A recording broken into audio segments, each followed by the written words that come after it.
Hello, আপনারা কেমন আছেন বন্ধুরা? সকলে ভালো আছেন ঠাকুরের কৃপায়, আমিও ভালো আছি। হ্যাঁ, মানে কি বলবো, আজকে একটু কথা নিয়ে এসেছি। যে মেয়েরা, কোনো মেয়ে খারাপ বউ হওয়ার জন্য শ্বশুরবাড়িতে আসে না। তারা পরিস্থিতির চাপে পড়ে কিন্তু খারাপ হয়, বেয়াদবি হয়। তারা কিন্তু প্রথম থেকেই খারাপ হয় না। হ্যাঁ, তাই আমি বলতে চাইছি এইসব সম্বন্ধে একটু কথা। মেয়েরা বিয়ে হওয়ার পরে বাবা মা ভাই বোন ছেড়ে সে স্বামীর ঘরে আসে। স্বামীর ঘরে শ্বশুর শাশুড়ি ননদ স্বামী সবাইকে নিয়ে ভালো থাকার চেষ্টা করে, তাদেরকে মানিয়ে নিয়ে ভালোবেসে তাদেরকে আদর যত্ন করে তাদেরকে ভালো খাবার বানিয়ে তাদের মন জয় করার চেষ্টা করে। তাতে সে কি করে ভালো থাকবে সেই করে সে চায় যে আমি তাদের সেবা করব, তারা যেন আমাকে আদর করে কথা বলে, আদরের সুরে তাকে ভালো করে রাখে, তারা আদর যত্ন করে তাকে যেন বকাঝকা না করে। সে সেইটাই চায় শ্বশুরবাড়িতে। সেই জন্য সে সবসময় কীভাবে শ্বশুরবাড়িতে সবাইকে ভালো রাখবো সেই চেষ্টা করে। হ্যাঁ, এত করার পরেও শ্বশুরবাড়িতে না সে ভালো থাকতে পারে না। তার একটু কাজে বা কিছু হলেই তার ত্রুটি ধরবেই। হ্যাঁ, সে তার কিছু ভুল হলো তার এর জন্য তার বাবার বাড়ি তুলে তাকে কথা শুনতে হয়। তাকে তুমি বাবার বাড়ি বাবার বাড়ি তাই, তোমার বাবারা এই শেখায়নি, এই নিয়ে তাকে অনেক কথা শুনতে হয়। মেয়েটাকে এরকমভাবে দিনের পর দিন সে ভুল করুক বা না করুক, কিন্তু তাকে শ্বশুরবাড়ির লোকেরা সবসময় ভুল ধরারই চেষ্টা করে। হ্যাঁ, সে যেমন করেই হোক তাকে কিভাবে ছোট করা যাবে, তার বাবার বাড়ির কথা তুলে তাকে ছোট করে রেখে যাবে। হ্যাঁ, এইটাই শ্বশুরবাড়ির লোকেদের ইয়ে।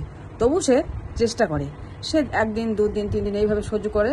তারপরে সে করে নিয়েছে যে আমি ভুল করি বা আমি ঠিক করি, আমাকে কথা শুনতেই হবে। এইটা মেয়েটা মনে করে নিয়েছে। এইভাবে সহ্য করতে করতে সেও একদিন আর সহ্য না করে সেও এই প্রতিদ্বন্দ্বিতায় তাদের সঙ্গে এই কৌশল নিয়ে তারা যেমন ভুল করুক বা না করুক সে ভুল ধরছে। এই মেয়েও সেরকম, মেয়েটিও সেরকম সে ওদের সঙ্গে এইভাবে প্রতিদ্বন্দ্বিতায় নেমে পড়লো। এবার তারা যা বলে তাদের সঙ্গে উত্তর দেওয়া শুরু করলো। সে আর কত সইবে, সেও তো মানুষ, কত সইবে। সেও এবার কথায় কথায় উত্তর দিতে শুরু করলো, প্রতিবাদী হয়ে উঠলো। সে এবার প্রতিবাদী হয়ে উঠলো। আর এরা যেদিন প্রতিবাদ করলো সেদিন শ্বশুরবাড়ির লোকরা ওকে কি বললো বলুন তো? অতিরিক্ত বেয়াদব মেয়ে, কোনো শিক্ষা নেই এর, বেয়াদব বলে তাকে সম্বোধন করলো। এই পরিবারের মধ্যে একজন ভুক্তভোগী হয়ে যায় মেয়েটার স্বামী। সে না বলতে পারে তার স্ত্রীকে কিছু কম কথা, আর না বলতে পারে তার পরিবারের মা বাবাকে কিছু কথা।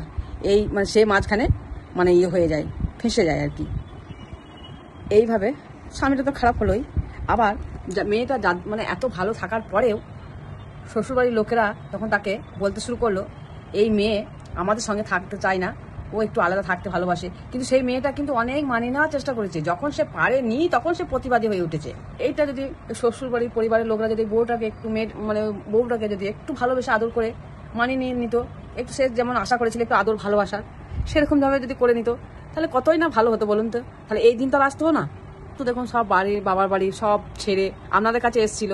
সে যেমন বাবার বাড়িতে আদর ভালোবাসা মানুষ হয়েছিল, সেও সেই আশা নিয়েই আপনাদের কাছে এসেছিল।